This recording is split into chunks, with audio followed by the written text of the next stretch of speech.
You're listening to an Airwave Media Podcast.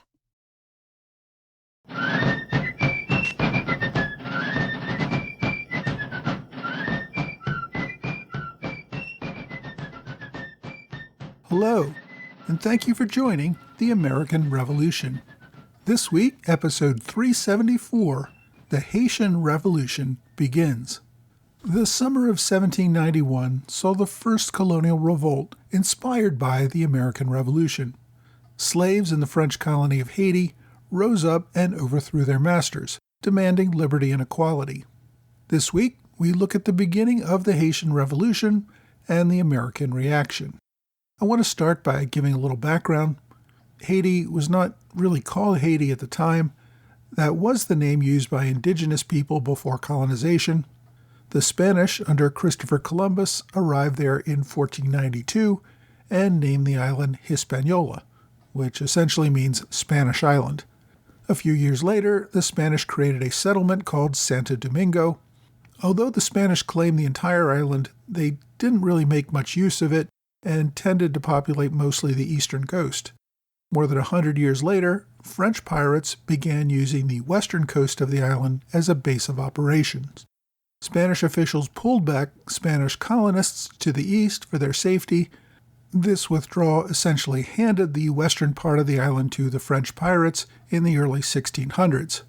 Because the pirates who took over that region were French, the nation of France claimed possession of the western part of the island by the late 1600s.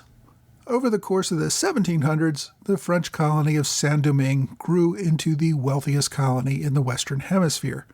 The island produced massive amounts of sugar and coffee, which were valuable cash crops. It produced 40% of the world's sugar and 50% of the world's coffee. That level of production took a great deal of work, and that work was done by slaves. The number of slaves ramped up considerably in the 1760s and 1770s as more demand for sugar and coffee caused the landowners to push for more production. By 1789, the slave population on the small island was close to 500,000 and constituted nearly 90% of the population. The free islanders were split pretty evenly between free blacks and mixed-race colonists who owned a considerable amount of land and a large number of slaves themselves. And then there were the white colonists, mostly French, who controlled about 2/3 of the land and 3/4 of the slaves. The work that the slaves performed was particularly brutal. That, combined with the weather, poor sanitation, malnutrition, and disease, meant that the death rate among slaves was extremely high. Many slaves even killed themselves, either because they could not take the conditions or simply to deny their enslavers the benefit of their labor. The island had to import tens of thousands of slaves each year just to keep up the numbers for work. About 1/3 of the new arrivals as slaves died in their first year. The average lifespan for slaves on the island was about 7 to 10 years. More than 2/3 of the slaves on the island had been born in Africa. This meant they were not born into this life, but had grown up free, only to be enslaved as adults. Escape was nearly impossible. There were a few thousand Maroons who had fled plantations and had formed small communities up in the mountains. Slave owners made regular attempts to exterminate these small communities since they represented a threat. Other slaves would be tempted to flee there, or these communities might become the center of a slave rebellion. Rebellion was always a concern. Given that 90% of the population was enslaved, the owners were in a precarious position. They had to keep that majority population of slaves divided, docile, and without any hope. In the 1750s, the Maroons had attempted to start a slave revolt. The planning for this revolt went on for more than 6 years. They developed an organization among the slaves within the plantation system so that they could rise up and execute their plans all at once. Their leader, Francois Macandal, was an escaped slave himself who had been brought to the island to work on a sugar plantation at the age of 12. During his time as a slave, he lost an arm while working at a sugar mill. He escaped and joined the Maroon communities, where he began planning this rebellion. Using his knowledge of plants, Macandal taught his followers, including slaves still on the plantations, how to produce poisons to kill their enslavers. In 1758, some of his followers betrayed him, leading to his capture. To make an example of him, a court sentenced him to be burned alive. During that burning, Mackandal managed to break free and escape the fire, but he was immediately subdued, bound again, and tossed back into the fire. This made Mackandal a folk hero among the Maroons and the slaves. This had been one of the largest rebellions on the island, but as you might guess, there were constant efforts to resist, most of which were isolated killings where slaves managed to find a way to kill their masters. Whenever this happened, punishment came quickly and brutally to deter future attempts. France tolerated slavery in its colonies as the most efficient way to get that cheap sugar and coffee. As was the case in Britain, France had abolished slavery in the Middle Ages. In 1685, Louis XIV released an edict called the Code Noir, formalizing the law for holding slaves in the colonies. Having decided that slavery was acceptable overseas, the king ensured that France would receive the benefits of this cheap produce from the West Indies by requiring all French colonies to trade exclusively within the French Empire. Again, this was what all European powers did to make sure that there was no competition that would allow the colonies to raise their prices. French ministers also had to keep colonial leaders divided, to make sure they didn't unite and overthrow French rule and seek independence. They put in place systems that attempted to keep the colonial leaders financially dependent on France. They also made efforts to keep the white population and the free black population at odds with each other, as well as setting up conflicts between large and small landowners, all to make sure that the people would not unite against France. The successful results of this policy was that the people of the island were so divided that French could maintain control with only 2 regiments of soldiers, about 500 men on an island to control 60,000 free colonists and 500,000 slaves. There were some protest movements, particularly in 1722 and again in 1769, mostly protesting trade restrictions, but these were brought under control before they got out of hand. All of this, however, began to change after the American Revolution. Notions of liberty and equality began to spread all over the world after the United States overthrew royal authority and founded a republic based on those ideals. Those notions found particularly fertile soil in France, leading to the French Revolution in 1789. The French Assembly approved the Declaration of the Rights of Man and of the Citizen that year, which proclaimed all men were born free and equal. When the Declaration reached Saint-Domingue, the response of the slave owners in the colonies was something like, "Wait, what? Certainly this doesn't apply to us." The entire social and economic system on the island was completely incompatible with liberty and equality. The initial reaction was to make sure the slaves on the island found out nothing about this declaration. French newspapers were banned from the island, but of course word soon spread anyway, leading everyone to question how it would impact them. One of the first responses came from the free people of color, who had always been treated as second-class citizens, but still as citizens. Now, however, they were demanding the same rights and privileges as the free whites. Although they had property rights and other economic rights, they'd been denied political rights and were excluded from public office. Now they were demanding their right to have a say in government.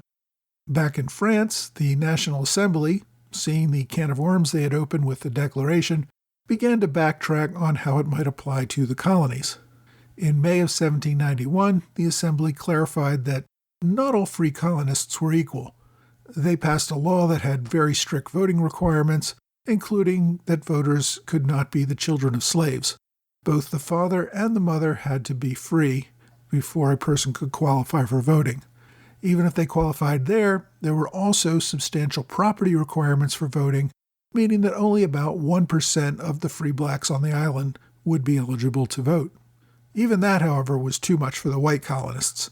When the new law reached Saint-Domingue in July, they immediately demanded that the new law be repealed.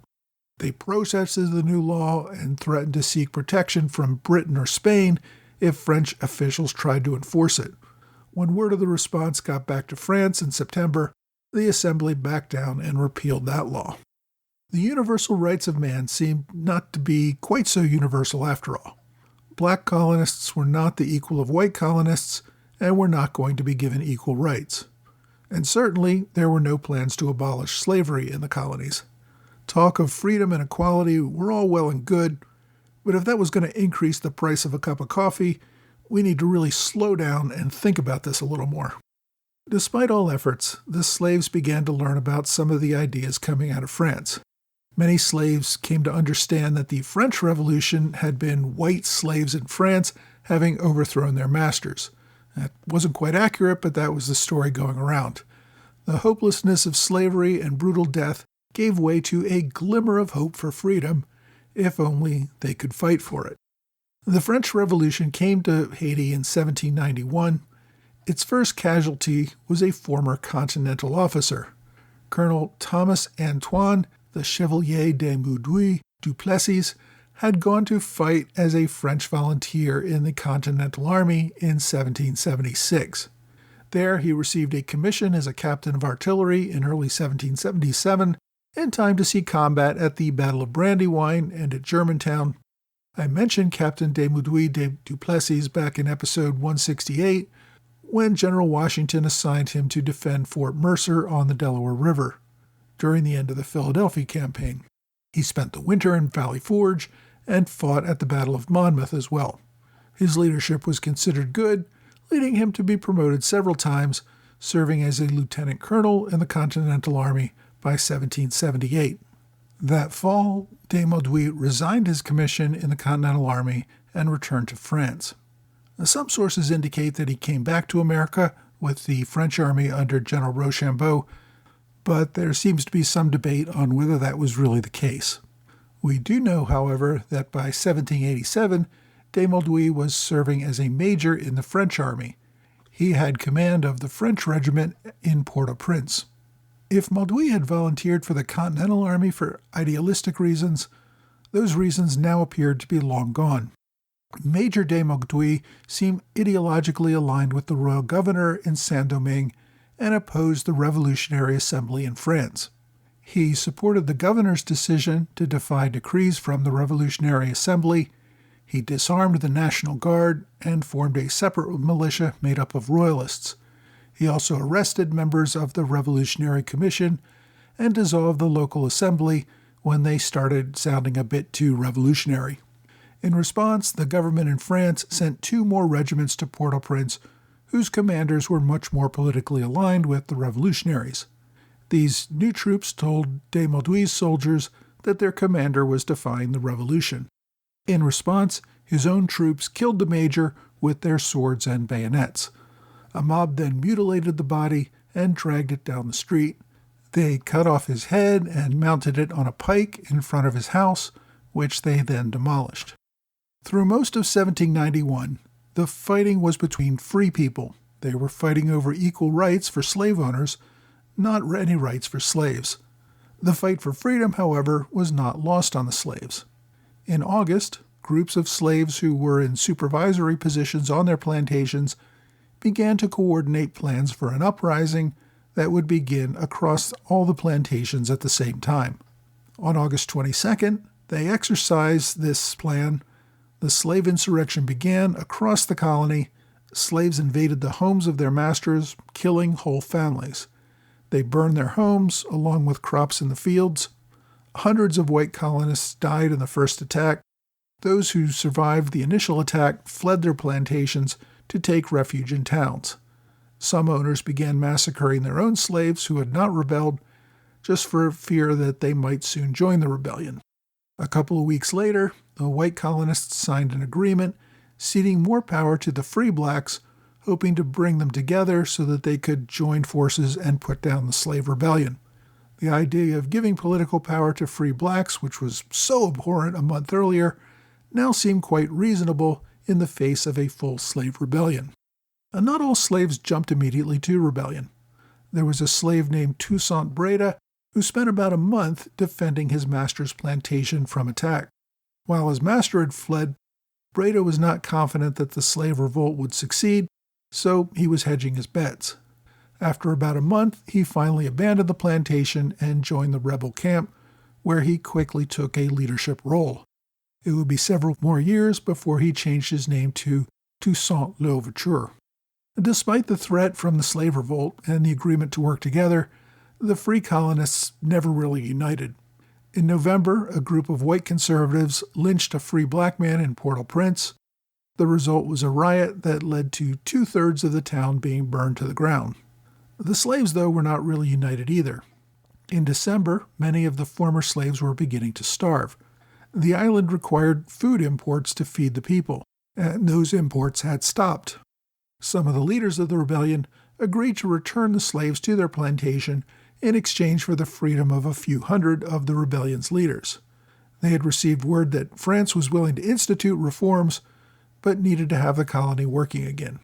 The Colonial Assembly of Slave Owners, however, rejected the offer. They were not going to reward the leaders of a slave insurrection with their freedom. Over the winter, another option opened as several leaders of the rebellion received recognition as well as supplies and weapons from the King of Spain.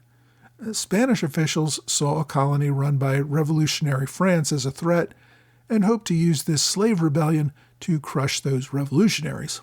Throughout the following year, 1792, the revolution headed by former slaves continued to spread and grow. The colony would remain in chaos for years. I'm going to leave the story there since the Haitian Revolution would continue for more than a decade. In our story in the American Revolution podcast, we're in the middle of 1792. So I want to turn to the reaction of Americans at the start of this rebellion. They obviously had no idea where it was going to go in the future. One might think that Americans, who had used rhetoric about liberty or death and the need for violent resistance to prevent themselves from being reduced to slaves by the British government, might cheer on the idea of the people of another country fighting for their liberty. There were some. A Connecticut newspaper editor, Abraham Bishop, published a series of essays supporting the Haitian Revolution in late 1791 under the title Rights of Black Men. In 1792, the Reverend David Rice gave a 4th of July oration in which he praised, quote, the brave sons of Africa engaged in a noble conflict for sacrificing their lives on the altar of liberty. Several Philadelphia editors, including Benjamin Franklin Bache and Philip Freneau, both professed their support for the uprising. There was little support, however, in the U.S. government. Almost as soon as the slave revolt began in August 1791, the Haitian General Assembly sent agents to neighboring colonies looking for help. The Spaniards in Cuba rejected help out of hand. As I said, the Spanish government was not going to help a government that supported the French Revolution. The British government in Jamaica was surprisingly much more helpful. The British sent naval ships, arms, and supplies to help the white colonists. Since Jamaica also had a population of roughly 90% slaves, they greatly empathized with the French white colonists in Saint-Domingue. The U.S. government reaction was not quite as enthusiastic, but it also seemed to side with the white colonists. In September 1791, about a month after the slave uprising began, President Washington agreed to provide arms and financial support at the request of the French minister to the United States, Jean-Baptiste Tournon. The cost of the aid was just deducted from the debts that were owed to France from the American Revolution. Many U.S. leaders were still slave owners themselves. Whatever doubts some of them held regarding slavery as an institution, their concerns immediately went to the slave owners, not the rebelling slaves. Thomas Jefferson referred to the white colonists as brethren in distress. Although not a slave owner, Alexander Hamilton encouraged Washington to provide assistance to the white colonists. The Pennsylvania Assembly, which had already begun the process of abolition in that state, voted to raise funds for the relief of the white planters at Camp Français. Shortly after the first calls for assistance, Haitian refugees began to arrive in America. Their primary destination at first was Philadelphia, where locals raised thousands of dollars to support the white planters who arrived in their town. Some free blacks also fled the revolution and were welcomed as well. Some refugees even brought their slaves with them. Of course, they would have to leave Philadelphia within 6 months if they wanted to keep their slaves, but the slave owners were welcomed temporarily. Philadelphians even postponed some fundraising to build some African American churches in the city in order to provide more assistance to these white refugees. Refugees came to other U.S. cities as well. White refugees were welcomed in Charleston, South Carolina, although some free black slave owners who had to also escape the slave rebellion were not welcome there. The U.S. response made clear that the ideology of liberty and equality did not extend to ending slavery. While at this time half the states were on the path to ending slavery, no one was willing to support a slave rebellion. The enslaved people of Haiti were largely on their own. Next week, we're going to take a look at the ratification of the Bill of Rights.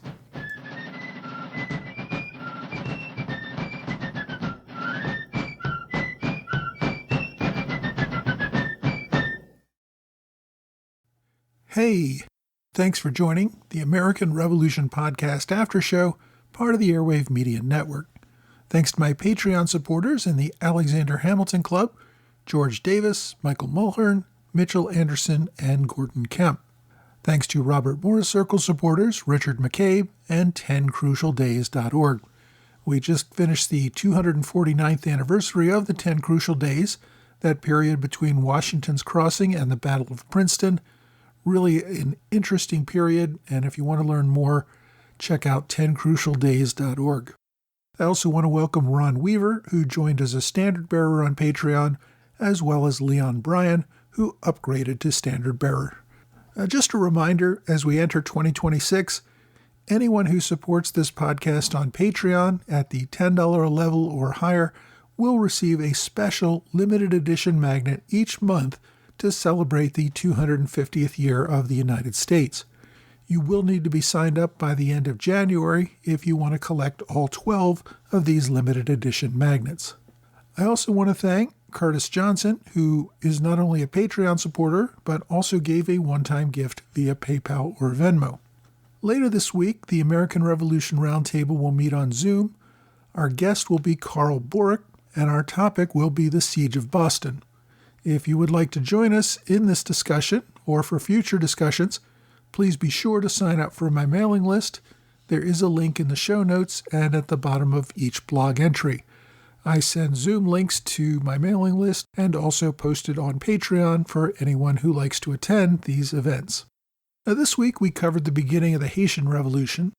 As I mentioned in the main episode, the war would continue for over a decade and would get far more brutal than it had been in the first couple of years. White refugees would continue to flee to America, and even in greater numbers than they did in the initial years, and they would go elsewhere in the world throughout the war. Most U.S. leaders not only empathized with the slave owners, they greatly feared the spread of a slave rebellion in the United States. Particularly South Carolina, which had the highest percentage of slaves of any U.S. state, feared seeing a similar uprising of its own slaves. South Carolina officials not only barred entry to free blacks from Haiti, fearing that they might become leaders of a future rebellion, they also refused to allow Haitian slave owners to bring any slaves with them, or sell any slaves from Haiti in South Carolina. Leaders feared that these slaves might bring the contagion of rebellion with them and inspire South Carolina slaves to do something similar. By early 1793, South Carolina had banned the importation of any slaves from the West Indies. And the concern was not limited to South Carolina. In 1798, the U.S. Senate passed a bill authorizing President Adams to bar the landing of any, quote, French Negroes, free or slave, from trying to come into America. President Jefferson ended up going even further, imposing an economic embargo on all trade with Haiti, even after the war ended and the country had won its independence. President Jefferson and his successor, President Madison, saw a free and independent Haiti as a threat to the hemisphere. The U.S. refused to recognize Haitian independence until 1862, when President Lincoln finally recognized them. And he was only able to do that after all the slave-owning congressmen left Congress at the outset of the Civil War. As I said, the Haitian Revolution got pretty brutal. Napoleon would later attempt to reimpose slavery, and sent thousands of French soldiers to reassert control of the country. When his armies were unable to do so, Napoleon gave up entirely on the idea of expanding the French Empire into the Western Hemisphere, and it was around this time that he agreed to sell the Louisiana Territory to the U.S. The fighting in Haiti itself never really ended. Black leaders finally came to the conclusion that they had to kill every white person in the country or the racial violence would never end. As I said, things got pretty brutal. The Haiti Revolution also encouraged Americans to think more about removing black people from the United States. Some argued that all black Americans should be deported to the Louisiana Territory or somewhere else since they posed an ongoing threat to white America. These ideas eventually found root in the American Colonization Society, founded in 1816, with the purpose of helping free blacks move to Africa, where they eventually founded the colony of Liberia. By the 1820s, though, the growing American abolitionist movement started to see Haiti as a model of black people being capable of self-rule. Haiti existed as a model of truly universal rights where black people were able to rule themselves. I've included a number of books about the Haitian Revolution in my blog entry for this episode. If you haven't read a good book about Haiti, you might want to consider doing so. My book recommendation this week, though, is one that specifically focuses on how the Haitian Revolution impacted the United States.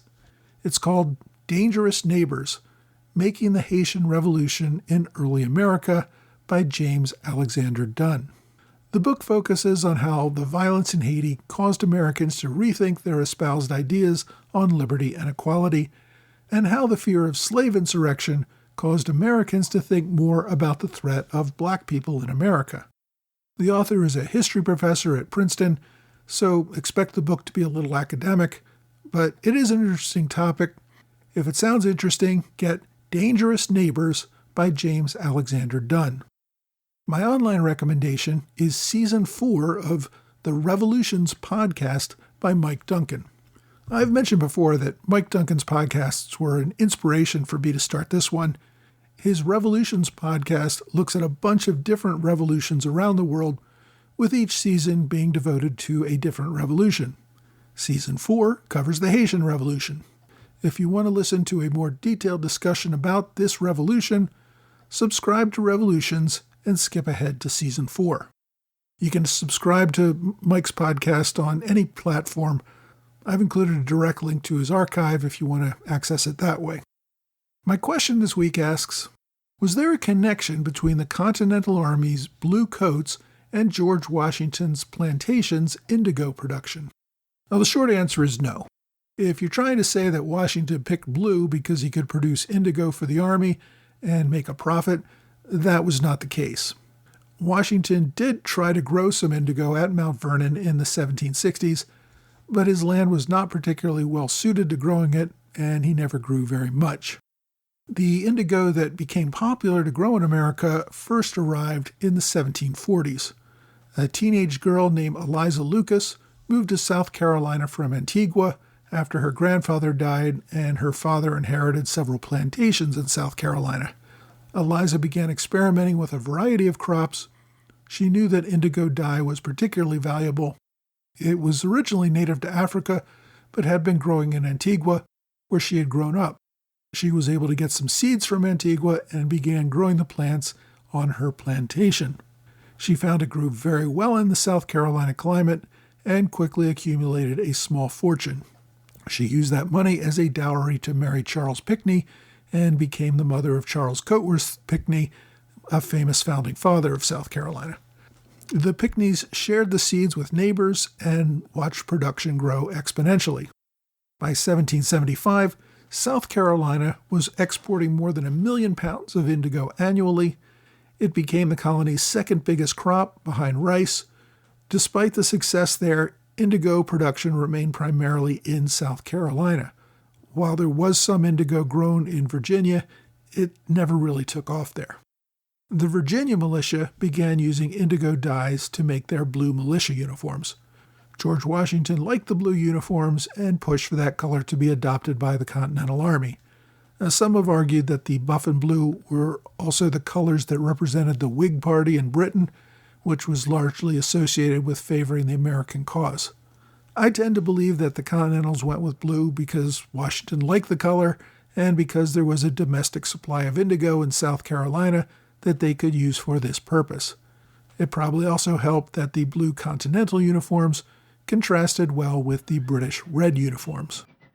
If you have a question you'd like me to answer, please reach out to me either via email or on X, Facebook, Quora, or Reddit. Well, that's all for this week. I hope you will join me again next week for another American Revolution podcast.